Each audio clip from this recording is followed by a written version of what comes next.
Ребята, я наконец-то ее поджег нормально. Я тут побольше огонечка нашел. И вот тут вот я ее и поджег. Гори, гори, ясно, чтобы не погасло. Мне кажется, я сейчас сам подгорю. Самое главное не накаркать. Блин, она потухла.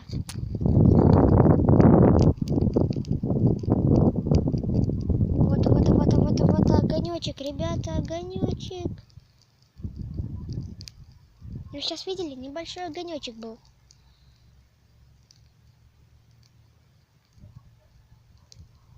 Вот он, огонечек.